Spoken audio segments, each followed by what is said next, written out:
pastora estava falando, que maná vem todo dia. Aleluia. Todo dia o Espírito Santo fala com todos nós aqui dentro desse templo. Todo dia ele fala. Vem buscar o maná. Mas o Espírito Santo, ele é tão precioso, tão educado. Ele é um Lorde. E quando ele fala e a gente não esquenta o convite, então ele se cala. Mas ele é tão misericordioso, nos ama tanto, que passado o tempo ele vem de novo e fala: vem buscar o maná. A gente precisa abrir o coração e buscar o maná. Ouvir essa voz tão delicada, que é a voz dele falando com a gente. Amém? O título da palavra de hoje é a importância do compromisso e da generosidade. Como aqui a grande maioria são membros e já acompanham a palavra de libertação há bastante tempo, existem momentos que a gente não precisa dar voltas para chegar onde a gente quer chegar. 2 Crônicas, capítulo 24, versículo 8. 2 Crônicas,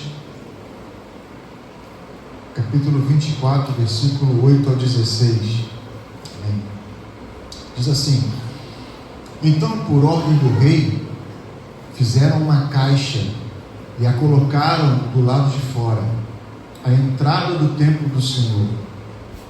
Fez-se então uma proclamação em Judá e em Jerusalém para que trouxessem ao Senhor o imposto que Moisés, servo do Senhor, havia exigido de Israel no deserto. Todos os líderes e todo o povo trouxeram com alegria as suas contribuições, colocando-as na caixa até enchê-la. Sempre que os levitas levavam a caixa até os supervisores do rei, e esses viam que havia muita prata, o secretário real e o oficial do sumo sacerdote esvaziavam-na e a levavam de volta. Fazendo isso regularmente, ajuntaram uma grande quantidade de prata. O rei e Joiada entregavam essa prata aos homens que executavam os trabalhos necessários no templo do Senhor. Eles contratavam pedreiros, carpinteiros e também operários que trabalhavam em ferro e em bronze para restaurarem o templo do Senhor. Os homens encarregados do trabalho eram diligentes, o que garantiu o progresso da obra de reforma. Eles reconstruíram o templo de Deus de acordo com o modelo original e o reforçaram.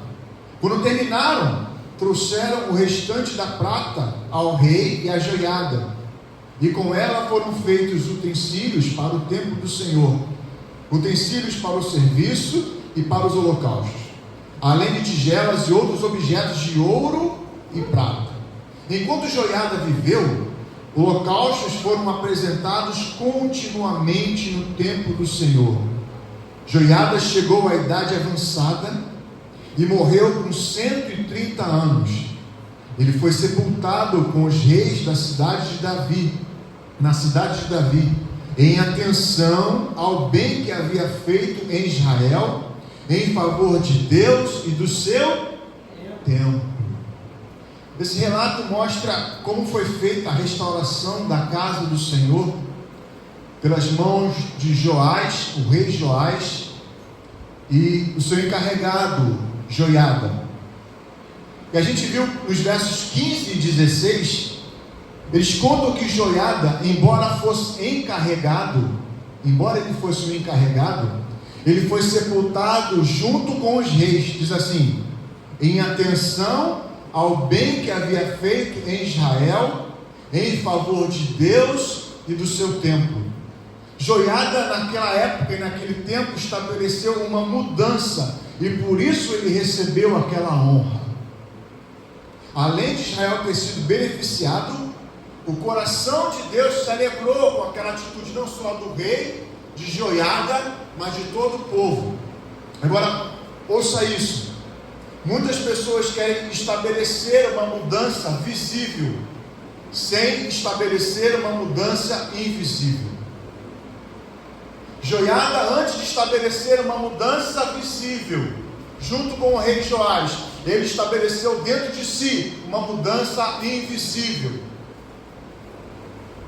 Eu não sei se você tem o entendimento da importância dessa verdade, mas eu vou tentar te explicar. A bênção que eu quero não é visível, mas eu posso olhar para aquilo que é visível e dizer: Deus, muda a minha sorte. Eu posso olhar para aquilo que é visível e dizer: Deus, abençoa a minha vida. Eu quero morar num lugar melhor.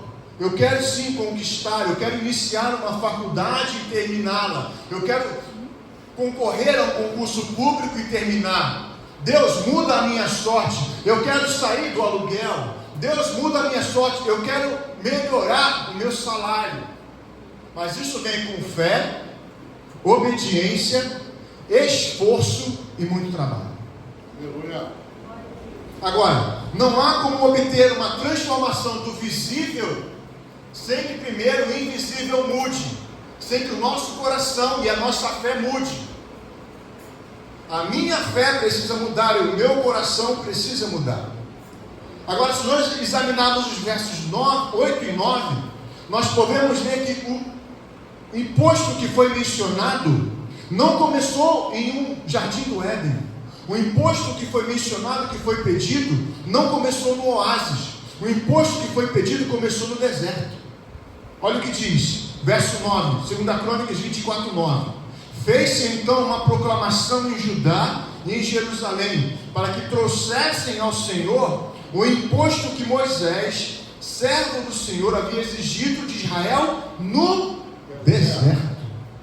O imposto versava sobre o compromisso que o povo devia ter com a manutenção, não apenas da casa do Senhor, mas com os trabalhadores, com o ministério que nele era desenvolvido.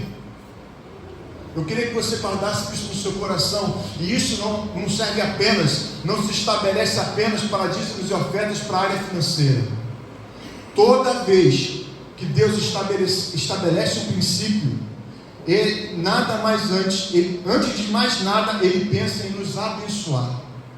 Toda vez que ele estabelece um princípio, é para nos abençoar, seja na família, seja no ministério, seja na área financeira, seja na saúde. Toda vez que você pegar a palavra de Deus e ler ali um princípio, e o Espírito Santo te mostrar ali um princípio, esse princípio é estabelecido para me abençoar e te abençoar.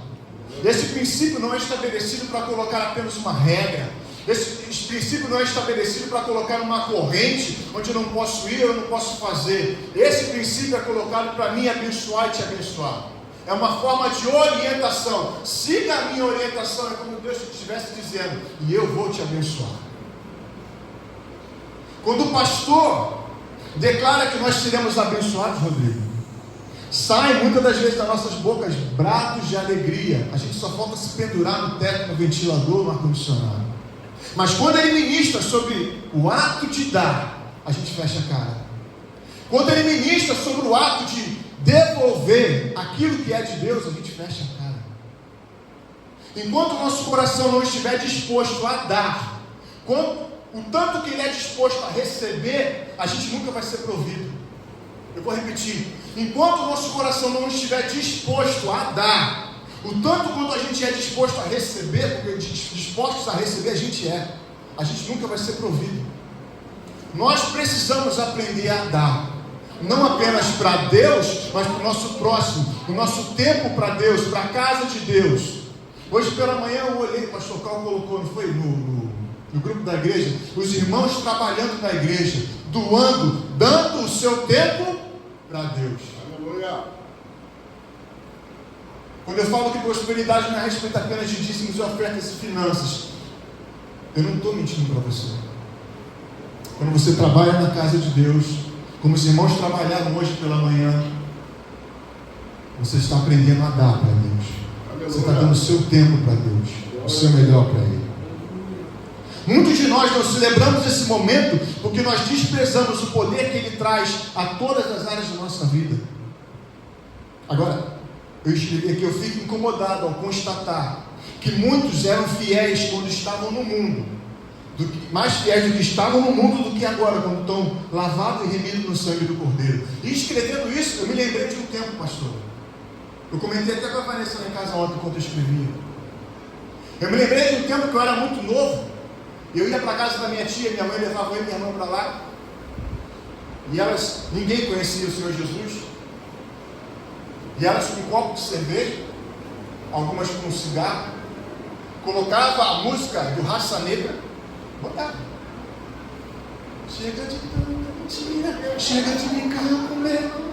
E elas ficavam com aquilo ali, e a gente era criança, brincando de um lado para o outro, correndo. E elas vinham até nós e falavam assim: vai lá na barraca e traz cerveja para mim. Vai lá e compra um cigarro para mim. E elas não tinham problema nenhum de gastar o dinheiro naquilo. E elas gastavam. E não era pouca tia não. Não sei se são 7 ou 8. A Vanessa que sabe quantas tias eram, né? Muita gente, fora os maridos. Então era muita gente. E não tinha problema nenhum de gastar dinheiro naquilo. Gastar dinheiro no cigarro, gastar dinheiro na bebida.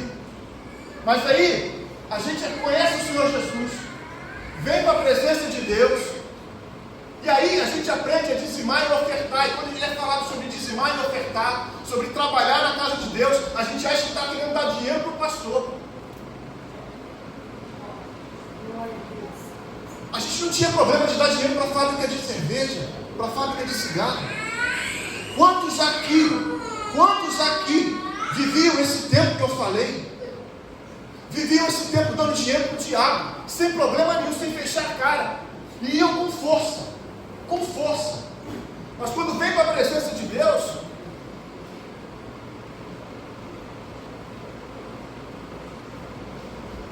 eu não estou falando de um decreto que é feito por homens.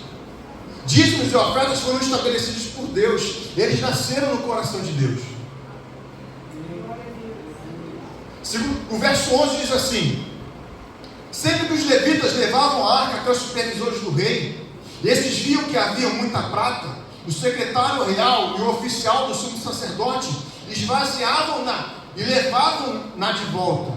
Fazendo isso regularmente, ajuntaram uma grande quantidade de prata. Esse verso mostra que havia um recurso em abundância.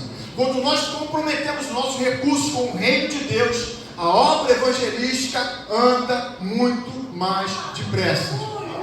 Agora, sem recursos, nós ficamos limitados.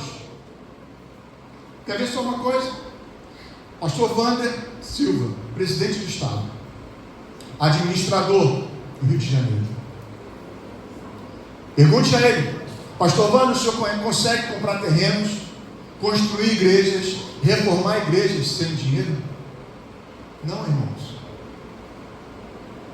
A gente precisa de recursos para construir, para avançar, para reformar igrejas, para que o reino de Deus seja expandido em muitos mais outros lugares. Quando a casa de Deus tiver acesso a dinheiro em abundância, com muito mais velocidade a gente vai ver os lares transformados e as famílias salvas.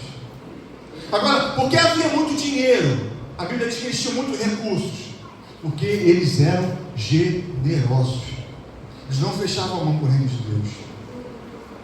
Talvez esse seja o maior empecilho para muitos de nós, a falta de generosidade. Agora eu queria que você percebesse algo. Esse texto ele repete 4 vezes a palavra a casa do Senhor. Se você pegar o texto você vai ver, 4 vezes ele fala, a casa do Senhor. Quando alguém repete 4 vezes a mesma coisa, Rodrigo, geralmente é porque ele deseja reforçar aquela ideia, ele deseja reforçar aquele conceito. Não há como dizer que amamos a Deus se a gente dá as costas dos desafios da sua casa. Não tem como. Me desculpa, mas alguém tem que te falar isso. Não tem como eu sentar no meio dos bancos, na cadeira, no meio do louvor, levantar as minhas mãos no meio do louvor, dizer que eu amo a Deus, que Ele é o rei da minha vida, e no momento de entrar nos desafios da casa dele, seja em trabalho, seja em dízimos e ofertas, eu não faço nada, eu rejeito. Então está faltando alguma coisa nesse amor, está faltando alguma coisa, irmãos. Não tem como. A casa de Deus nunca foi lugar de coisa velha, de sobra. Eu já falei isso aqui, eu repito. A primeira vez que eu entrei aqui, depois que eu retornei, eu olhei para as paredes, eu observo bastante.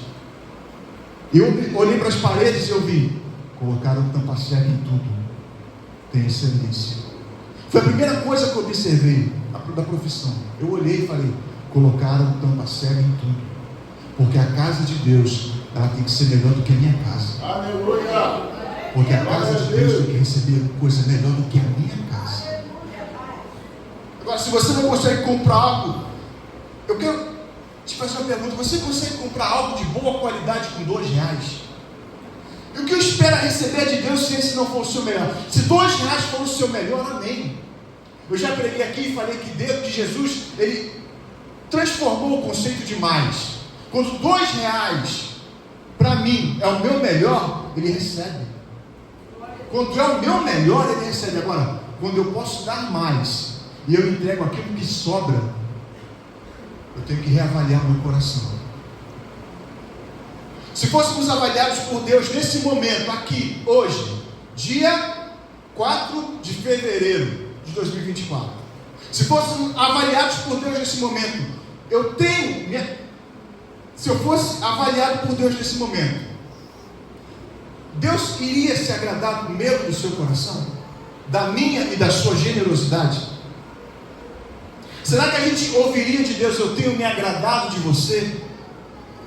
Ou nós ouviríamos outra coisa, olha, vocês têm feito bem a mim, quando vocês cantam, quando vocês tocam, quando vocês oram, quando vocês pulam, quando vocês trabalham na minha casa, vêm na consagração, mas qual é o bem que vocês têm feito em relação a dízimos e ofertas? Onde está o compromisso com a minha obra, com a pregação da minha palavra, com o estabelecimento do meu reino na terra? Para terminar, como disse Pedro, sobre a tua palavra. Aleluia. Não é sobre a minha palavra, pastor João. Quem sou eu?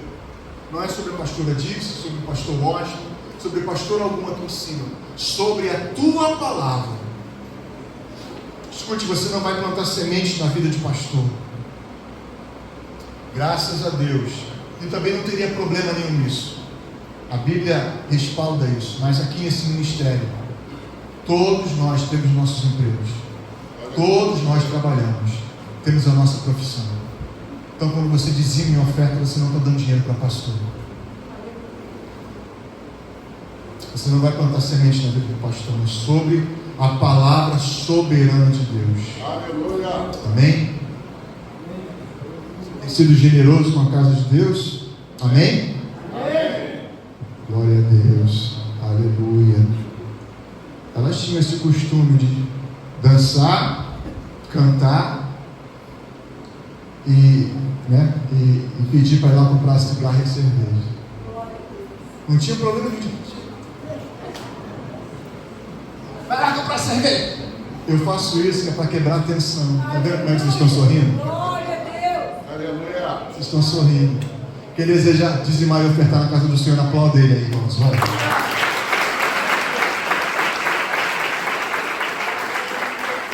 Pode subir lá. Paz, tudo bem? Olha, você acabou de assistir a mais um vídeo aqui no nosso canal. Eu quero te pedir para você deixar o seu like, fazer a sua inscrição se você ainda não é inscrito e ativar o sininho para receber todas as notificações. Compartilha para que mais pessoas sejam alcançadas por essa palavra. Beijo, fica com Deus.